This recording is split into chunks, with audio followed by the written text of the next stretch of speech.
Business, রাজনীতিও business. এখন ওই যে বাংলাদেশের বামপন্থীরা বলে না ধর্ম ব্যবসা, কিন্তু তারা যে সংস্কৃতি ব্যবসা করে, তারা যে দালালি ব্যবসা করে, এইটা তারা বলে না। কালচারাল বিজনেস করে, ফ্যাসিবাদের বিজনেস করে তারা। যাই হোক, এখন রক কাটা ব্যবসা শুরু হয়েছে আশ্চর্যজনকভাবে। আমরা সেই ছোটবেলা থেকে শুনে আসছি ছাত্র শিবির রক কাটে, এই সেই। যখন প্রশ্ন করা শিখেছি আমরা, তখন আমরা প্রশ্ন করতাম কোথায় রক কেটেছে? এই যে বলে যে রাজশাহীতে কেটেছে।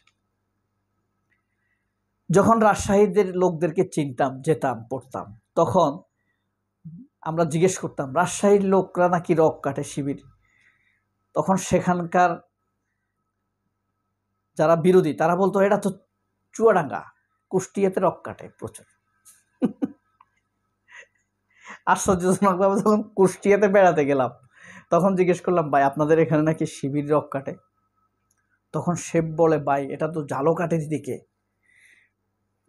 তো ঝালকাঠি তো আর যাওয়া হয় নাই, আর জিজ্ঞেসও করা হয় নাই। তো এই যে রাজশাহী বলবে নোয়াখালীতে কাটে, নোয়াখালী বলে লক্ষ্মীপুর কাটবে, এভাবে শিবিরকে আদারিং করা হয়েছে। বারবার প্রশ্ন করে সমাজে একটা নীরব সম্মতি আদায় করা হয়েছে শিবির রক কাটে, নাইলে এত প্রশ্ন করে কেন? আর এই সম্মতি আদায় হলো শিবিরকে হত্যা এবং নির্যাতনের বৈধতা দেওয়া। এটাই করেছে নিকোলেরা, জেসিনেরা, খালেদ মহিউদ্দিনেরা, নাজনীন মুন্নিরা, মোজাম্মেল বাবুদের নেতৃত্বে। এখন ছাত্রদলের একজন সভাপতি কে হত্যা করা হয়েছে তার টিউশন বাড়িতে। সে ছাত্রদলের রাজনীতি আছে, যুক্ত পরিসংখ্যানের ছাত্র, তাকে হত্যা করা হয়েছে। এখন পর্যন্ত 4 দিন হলো তাকে হত্যা করা হয়েছে, কিন্তু এখন ফরহাদ একটি ফেসবুক স্ট্যাটাস দিয়েছেন। ছাত্র শিবিরের জিএস, ডাকসুর জিএস, সরি ছাত্র শিবিরের না, ডাকসুর জিএস বলেছেন এই হত্যা সিসি ক্যামেরা থাকা সত্ত্বেও, সিসি ক্যামেরা সার্চ করে হত্যাকারীদেরকে চিহ্নিত না করার চেষ্টা, এই হত্যাকে অন্যদিকে ঘুরানোর পায়তারা লক্ষ্য করা যাচ্ছে। এই সন্দেহ করে ফরহাদ একটি ফেসবুক স্ট্যাটাস দিয়েছেন। এই ফেসবুকটি তোলপাড় হয়েছে এবং এটা সে যে জ্ঞানের কাজ করেছে এটা প্রমাণ হয়েছে কিভাবে। তানবীর বামি হালিল হাসানা জিএস প্রার্থী ছিল ছাত্রদলের, যে ফরহাদের প্রতিদ্বন্দ্বী, সে একটি ফেসবুক স্ট্যাটাস দিয়েছে রক কেটে ছাত্রদল নেতাকে হত্যা করেছে। বুঝতে পারছেন? রক কটা বিজনেসটা তারা ধরে রেখেছে নিজেদের মধ্যে। সেখানে লেগেছে যে রক কেটে আমাদের সহকর্মীকে হত্যা, এটি অত্যন্ত হৃদয় বিদারক। রক কাটার কালচার আবার ফিরে আসছে। বাকি অংশ আমি বিরক্ত হয়ে আর পড়িনি, কিন্তু সে এটা স্ক্রিনশট খুব ভাইরাল হয়ে গিয়েছে এবং সে খুব নিন্দিত হচ্ছে মানুষের কাছে এ কথা বলার কারণে। আরও নিন্দিত হচ্ছে জিনিসটি যখন পুলিশ তার প্রেমিকা বর্ষাকে অ্যারেস্ট করেছে, ছাত্রী, সরি। পুরো ঘটনা হইল প্রেম পরকীয়ার ঘটনা, ত্রিমুখী চতুর্মুখী প্রেমেই খেয়ে দিল ছাত্রদলকে। হ্যাঁ, প্রেম প্রীতি খেয়ে দিয়েছে, রক কাটা বিজনেসকেও খেয়ে দিয়েছে ফরহাদ।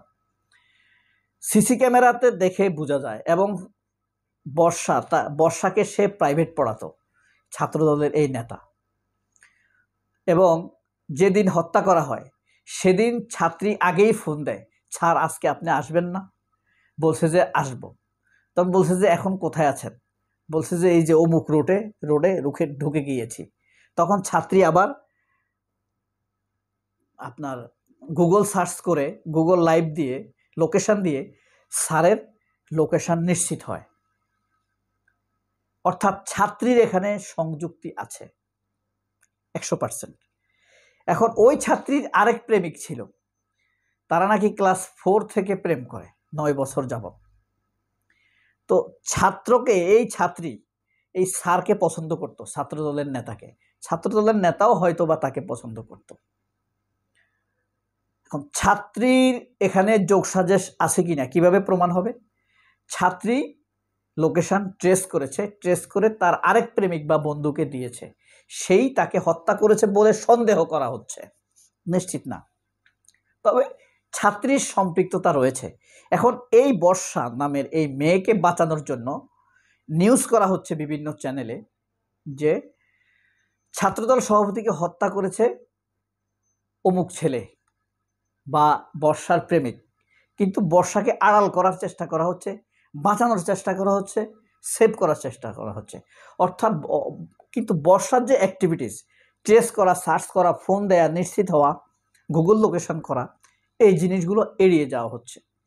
এভাবে এড়িয়ে যাওয়া কোনো ন্যায় বিচারের সার্চিং হতে পারে না, তদন্ত হতে পারে না। এখন ফ্যাক্ট হলো, এই যে কিছুদিন আগে সাম্যকে হত্যা করল না ছাত্রদলের, সেই বিচারটিও কিন্তু শক্তভাবে ছাত্রদল চায় নাই। সেই হত্যাকাণ্ডের যদি বিচার হতো তাহলে হয়তো এই হত্যাকাণ্ডটা হতো না।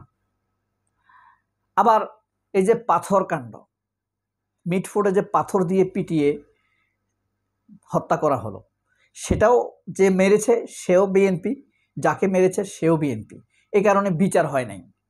যে বেঁচে আছে সে তো বিএনপি তাকে বাঁচাইছে, যে মরে গেছে সে তো গেছেই।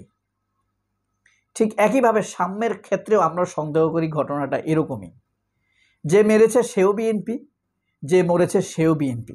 এখন যে গেছে তো সে গেছেই, যে বেঁচে আছে তাকে বাঁচানোর, সেভ করার চেষ্টা করেছে।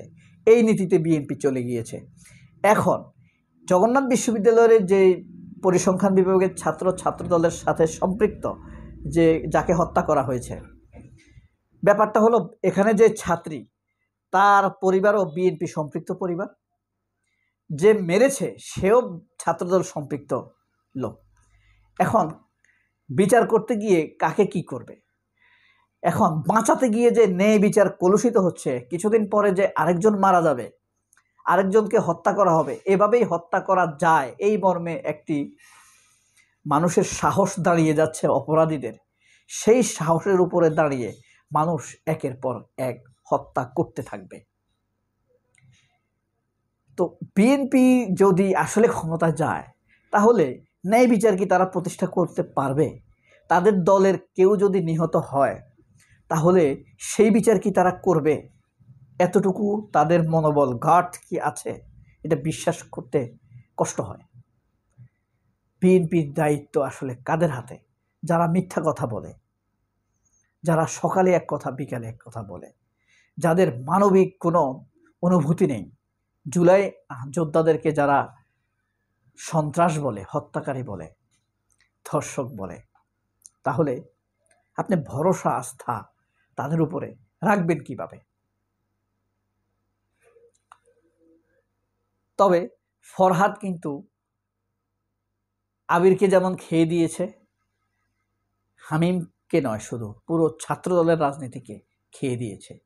সাবাস ফরহাদ। সবাই অনেক ভালো থাকবেন। আল্লাহ হাফেজ। আসসালামু আলাইকুম।